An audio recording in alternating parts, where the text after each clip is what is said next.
Exactly. I was about to say Lemon that could out. have used it. Yeah, there are two flavors of Kadita right now. Mid and Rome. And both are just as lethal. And Lemon is well known to try and make those crazy plays, those insane plays where at a glance you don't even know what he's going for. Oh, yeah. But on a hero like a Kadita, that is the kind of pick that will really suit his playstyle. I'm even thinking, what if it's just like, you know what, Lemon, you can use the Kadita, so use the Kadita. What about we just pick up the Diggy and kind of just like cancel out the Akai? So we like, now there's no more oxymorons. So it's like, if we want to dive, just dive. Who's really going to stop us? Welcome. Welcome. Come on in. Yes, come on in. Here's that band that's got me thinking, are they allowing the Savior and Fury? Because they take out the Estes. Do they know something? Because look, Maro's very vocal about, oh look, they banned the Estes. What's going on? Ooh, getting out the Estes, trying to make sure that they can get the burst damage. They don't want security, but in this situation, surely the Diggy would be a better pick than the Estes to try and deny those pick-off potential from RRQ. No, right now RRQ, like again, I'm just saying it could be a very, very good pick because Diggy you can use defensively, but you can also use very, very offensively. And I kind of feel like banning out the Estes, they're probably thinking because again, the way that they play, they want to stick together, right? Making sure that Fury can deal the damage, as well as their gold laner. So they're like, maybe what RRQ is going to do is they have a lot of burst damage. And burst type heroes don't like healing because you basically dealt all of your skills. And then it's undone. And then it's undone. So I kind of feel like this show that they want a lot of burst on their side. And now they have a Terizla diving in. Very big boy. Big boy. Can't be taken down and can deal a lot of damage. This is not a drill, ladies and gentlemen. By the way, actually picked up by RRQ Hoshi. Is this going into the XP lane? Going into the jungle?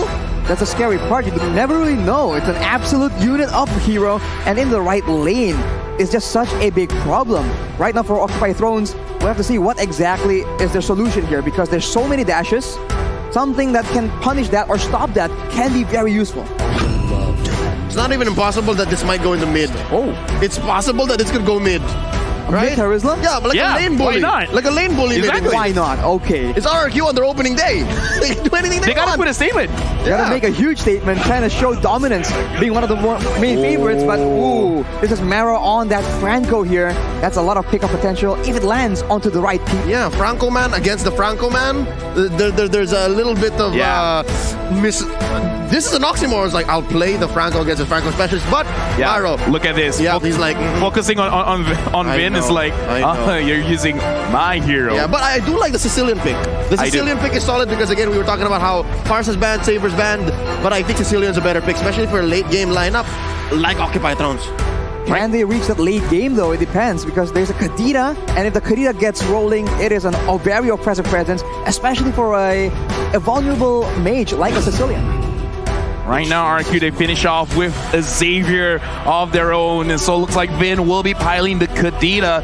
And we've seen Kadita not doing well if the early game is not good. But having Albert on the Benedetta, as well as having the Terizla, I don't see them losing the mid, the EXP, and the jungle. They can force a fight.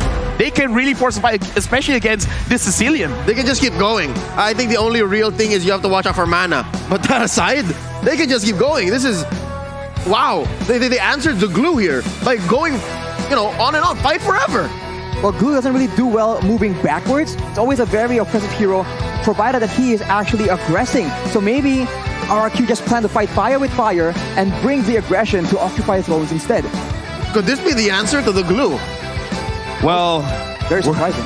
We're about to find out because going into this first game, let's introduce again both teams from Jakarta, RRQ Hoshi going up against Occupy Thrones from Mina.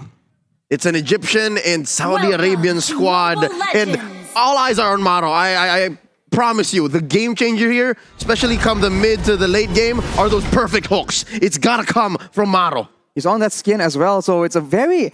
Some people say it gives you a buff almost. You get better when you use this skin. We'll have to see if that is the case for this particular game. He is looking for early advantage here. Because in the early game, the Franco is just so dangerous. Vin chunk to half HP, but they're trying to trade it back. And for now, this is going to be the same pattern. Keep on doing that, and he will prove your point. When you use the skin, you get better. Now, RRQ Hoshi, sure, they get poked a little bit, but I kind of feel like Fury and Maro, they took a little bit more.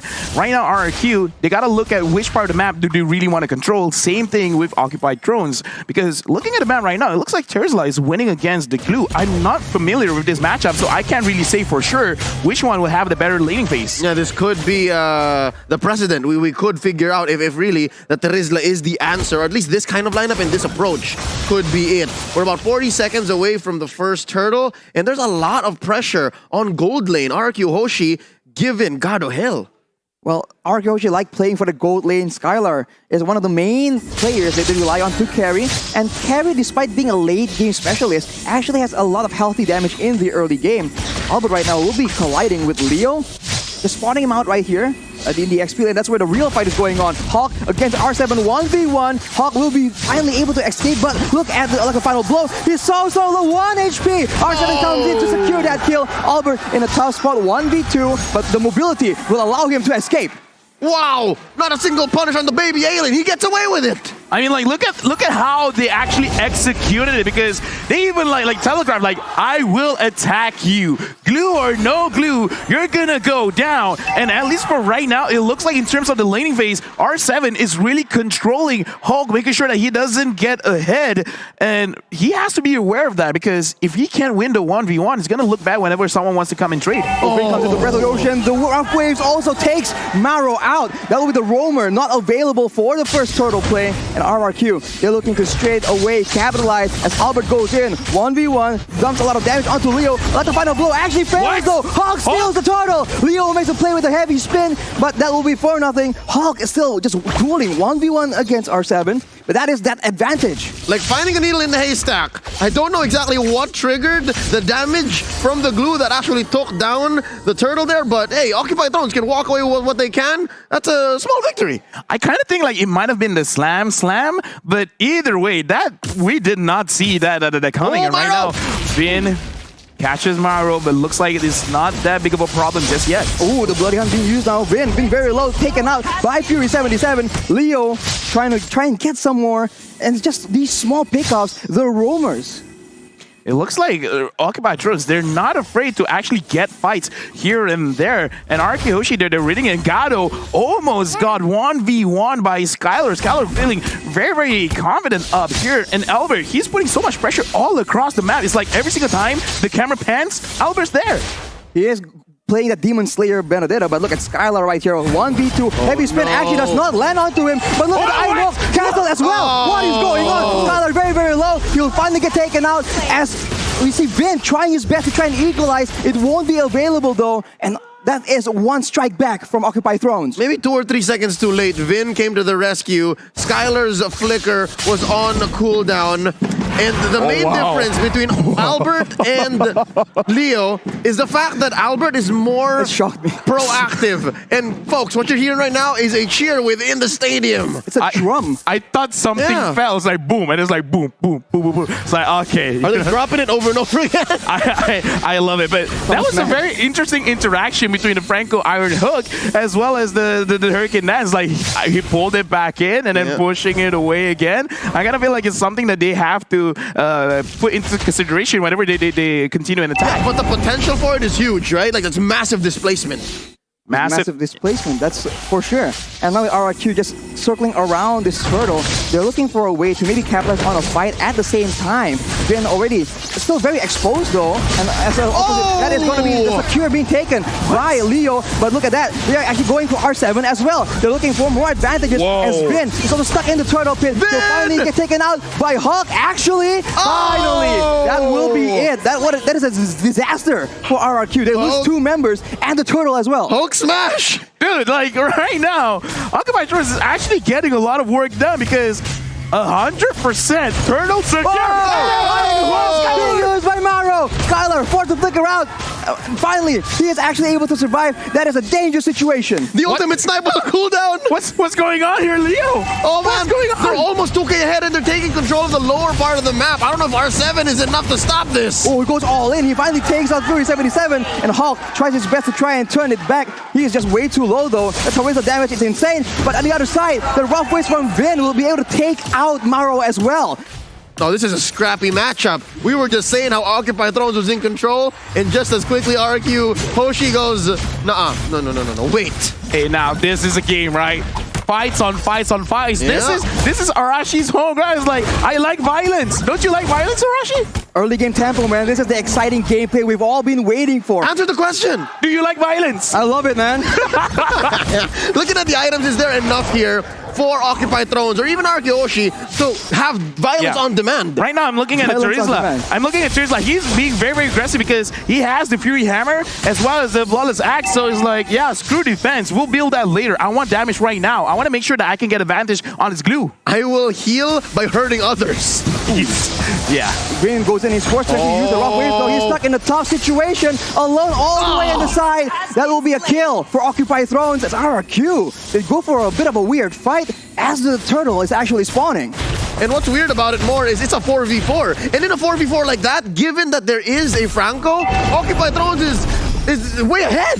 Yeah, right now, Occupy Thrones, it looks like they're starting to read what RRQ is all about. Albert taking a lot of damage, and I kind of feel like that's kind of what's happening towards the entire game, where he's everywhere, but everywhere he goes, he gets hurt. And Gato just finished his Berserker Fury, and for Leslie, that is a huge power spike. Ooh, Albert goes in with the upper final blow, trying to make sure he secures that turtle. It will not be secured. It's taken by Leo yet again. He will pay the price for it, though, as Hulk just zones everybody away. Look at the Iron Hulk being used by Maro. Skylar in a tough situation, but he's still alive. He's still alive and doing a lot of damage for RRQ. And he is actually forced to back away, but RRQ, they clap back from that play. So close. There could have been more that Occupy Thrones done with that kind of engagement. I had my eyes on Maro, and he had his eyes on Skylar, and it was so close. He could have taken down RRQ's gold laner. My eyes were everywhere because that was a fight, and right now it really looks like, you know what, Glue has to be perma-banned, man, because we're gonna look back at the instant replay to really understand what happened just now, where the fight around mid, Leo again, right now 100%, turn secure rate for Occupy Thrones. Hulk really goes to the backline, making sure that not enough damage is there. But Fury 77, he was left alone. So it looks like both teams have the same idea. Go to the backline. Right now, Hulk is getting attacked. He is pressed down, but he is able to escape. But Albert is making chase. Unfortunately, the regeneration is way too much. And RRQ, once again, trying to establish a foothold in this game. Given what's happening here in this about 8-minute, 30-second game, this is very characteristic of Occupy Thrones. It's not clear that they're winning, but the fact that Leo is sacrificing himself for the major objectives is making a difference. That is a pickup, but R7 now is the next target. He's trying to stand his ground. Play, but no, it won't be enough, as Vin now is the one caught in a tough situation. Skylar tries to just deal a lot of damage as Lemon makes a play, but the hook lands onto him. It won't amount to anything as Leo finally gets taken out. With a shutdown for Fury 77. Arashi, the violence, the carnage, look at all the bodies underneath tier 1 in mid, and Occupy Thrones stands tall. Yo, Leo, we gotta look for their coach, man. What happened between then and now? Like, all of a sudden, they just, like, woke up. It's like, we're ready for RRQ Hoshi, because that fight, it wasn't clean. But that's the kind of fight I like to see. Fury 77 actually kiting things up. Let's go to Albert. Maro, what? Buy this skin. That is very, very Buy the dangerous. skin. The skin difference, man, is just making it so obvious. And if that lands at the right moment, whew, that could have been really, really disastrous for RRQ. All right, so far, key for RRQ to regain control is vision. I think they need to watch out really for where Maro is and the angle that Leo is coming at. These little base by Vin. Oh, Iron Hook again. Suppression is being used as well as Vin will be taken out without being able to use any of his spells. And RRQ has forced to back away from this Lord. My analysis is, yes, buy this skin.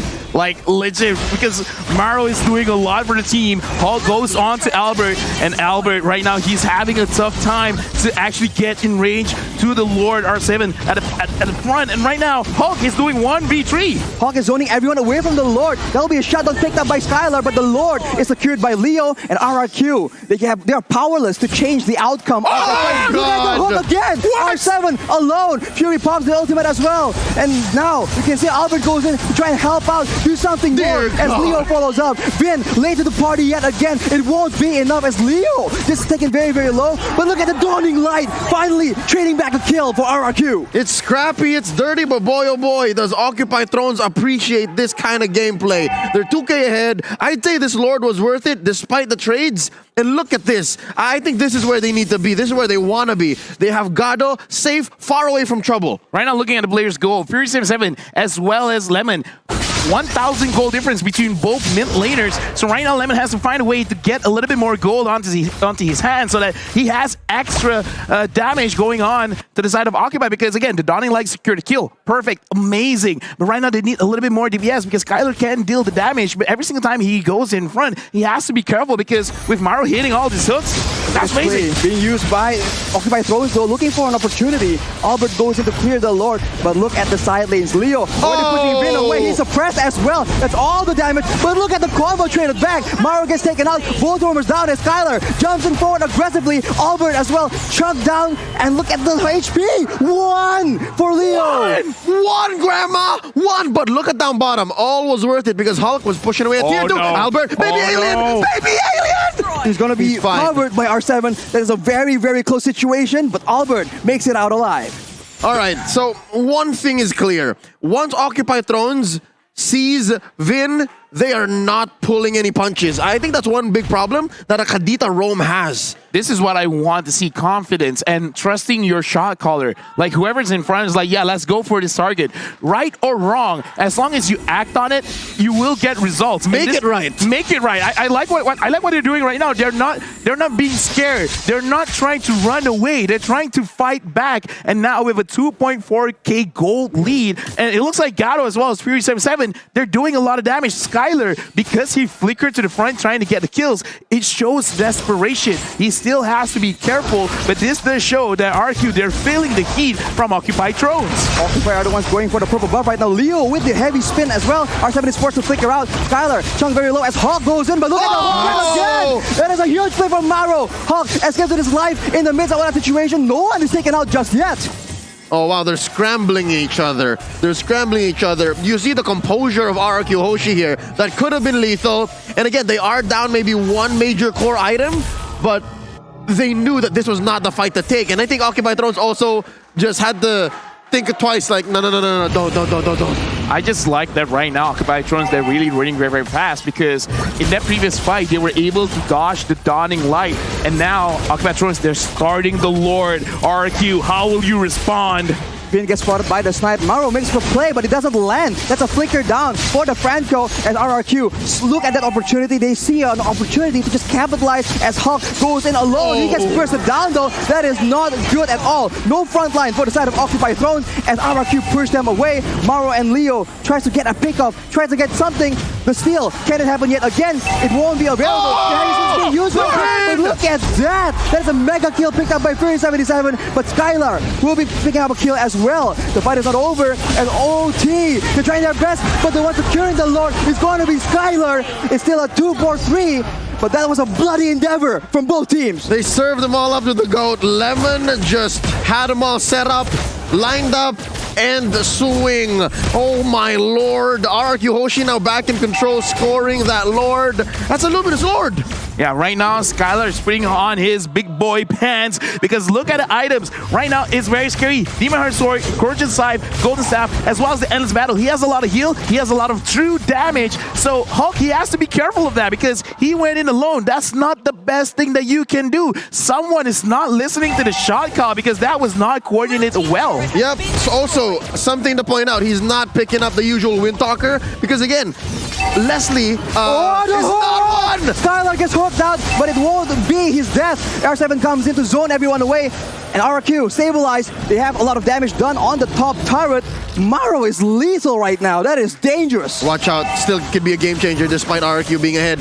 But I was saying, Wind of Nature. Skylar's not building one because Leslie is not a marksman you build the Wind of Nature against. Yeah, true damage, man, not physical damage. And right now, RRQ, with just one Lord, they've already turned things around. 500 gold lead ahead. It is not big, but considering they've been on a deficit for like 2,000, 3,000, 4,000, this is huge. This is great. But again, looking at how Maro is playing this Franco, he could really change things around if he could get Albert, Lemon. I don't think he's going to get Skylar, but if he does, then, dude, Occupy Thrones, they're going for it.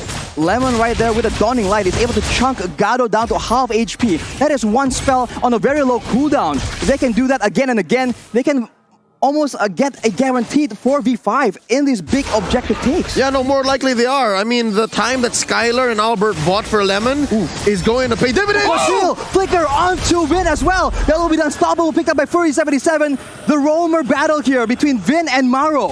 Can I just say, LaFell, that was overkill? I kind of feel like they have some kind of vendetta with Vin, and just Vin. Yeah. That was highly unnecessary, where it's like, it was worth it. 3 ults? They want to send a message. Yeah, it's like, specifically you. Oh no, they're gonna lose this inhibitor. Oh. That is the pressure being exerted by RRQ. And now, Occupy Thrones going for the purple buff will be able to secure it away. That's unfortunate for Albert. Oh, well, I mean, I was gonna ask if that was worth it, but yeah, no ults were harmed in the stealing of that purple buff. So yeah, that was worth it.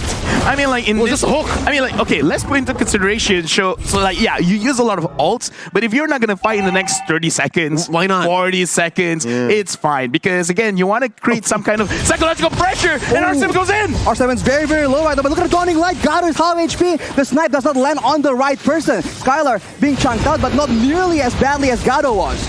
You know what? The draft between RRQ and Occupy Thrones now in hindsight is so multi-layered, it's so deep, because there's so much these two teams can do on the near range, melee, long range, mid-range. Oh lord, this Lord fight! Gets hurt again! Maro making the plays happen for his team! That is a roamer from RRQ, unavailable to make any plays. It's still a 5v4, but RRQ are not backing away. Hawk is trying to zone everyone away, but it's not enough. Leo with the heavy spin, trying to make sure that he can get this Lord, but they're both getting low right now. That is a kill picked up by Gado, but he will be taken out as well. Skylar gets a shutdown, gets unstoppable as well, and that is the Lord secured by Leo though. Skylar is doing work, man. I mean, Leo, good job to you, man, securing the Lord, but still, is that gonna be enough? Because in the later stages of the game, it almost doesn't matter if your entire team gets wiped out. It's just 2. But the thing is, the 2 that got hit was the damage dealers. And right now, we're gonna look back at the replay because a lot of things happened. So let's break it down in this instant replay where the fight around the Lord. Look at Leo. He's taking a lot of damage from Skylar, and Skylar is really waiting for everyone to come to the front because he's like, I don't have to force this. Flickers in, goes on Fury, and this is the game changer. Skylar is baiting. Once he sees the bait has been took, he goes in front. He doesn't care. He flickers and he gets the kills. So it's an alley-oop again, like what happened with Lemon earlier on during RRQ's comeback. It's the same story with Skylar. But dare I say, in that moment, in that instant replay, my eyes were on the 6'5" Egyptian, the jungler from Occupy Thrones, Leo. He was on point. I could have sworn he used the retribution earlier in the fight, but he had it, and he knew that they needed this. Was that, what kind of Lord was that? Oh, that was just a... Was it a Evolve Lord? Yeah, Luminous Lord. And look at Ghost Gaming, even he's like very hyped for this game. Of course! Yeah, Ghost is like, let's go, let's go, let's go! He's a one-man cheering squad. He's up against the whole kingdom of RRQ, but Maro I don't like here, his odds. all the hopes of Occupy Thrones are on Maro right now. He is the man that they rely on, and along with that, Leo with the retribution, man. It's been so solid so far. So we're about a minute and a half until that next Lord. You think we're gonna get there? You think we're gonna have to wait for this, or is somebody gonna pull the trigger? I kind of feel like we have to, and this is a situation where Occupy Thrones, if they can set it up, then it's gonna be great because Maro's hooks has been so good. So if he can if he can hook someone around the Lord, they're cooked. They could create a very good situation because, in my personal opinion, don't focus on the Lord, focus on the kills, man. All right, so they turn on heroes. It's so dangerous right now because both teams can scout right here. Lemon with the Dawning Light and Gado with the snipes right here. That is exposing everyone and allowing Vin and Maro to attempt that play. Unfortunately for Occupy Thrones, the Franco engage is just so much more dynamic. It's so good. Look at Albert. I think this is the one game changer. Leo has to always be with his team to make that play. And again, that's what I'm saying about Albert since about minute 3 or 4. The Benedetta is the proactive one. Yeah. The Akai has to answer back. The Akai, you can see his plan from a mile away. Yeah, right now, going back to the keys to victory RRQ, they need to use their experience, and they're using it well because they understand that with the draft coming in from Occupied Thrones, they have to sacrifice one lane. And what lane it is, Albert would go and attack it. And Skylar, he's been in so many fights in his life that he understands that because of the short range of the carry, you can't be too aggressive. But the moment he sees certain skills have been used, then I'm gonna go. If you catch me, but I will die and I will bring most of you with me. Yeah. And look, now they've started it. RRQ Hoshi made the call. Ooh, Iron Hook does not land right here, so RRQ they have a lot of options to play around with.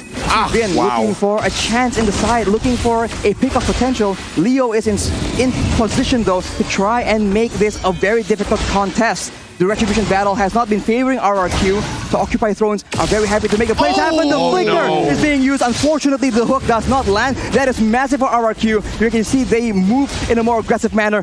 Pay attention to Vin.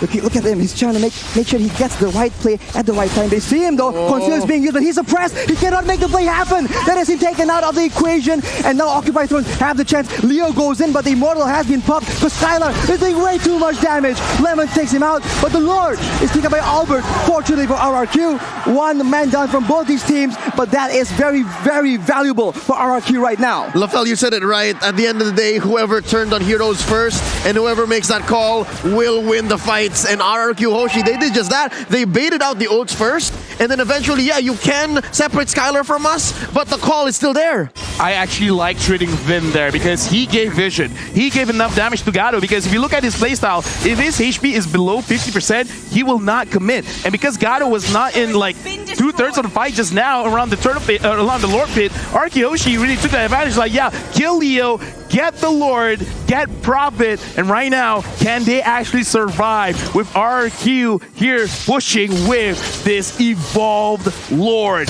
RRQ trying to make sure that the waves are on point right here. The Lord is on the top side, so RRQ can do a bit of a split push in the situation. They need to be careful though. At any moment, Mara can make the play happen. His flicker is not available, unfortunately. But look at R7 making the plays happen, initiating for his team. Skylar is dishing out damage upon damage as the Lord is distracting everyone else. In the back line, there is going to be suppression being used on R7, but it won't be enough. Both teams just going all in all with the trunches coming out again and again. The Skylar will save Vin, but Skylar is still devastating, doing all the damage possible. Hawk is alone. He won't be able to save this game for his team. RRQ, they reign supreme.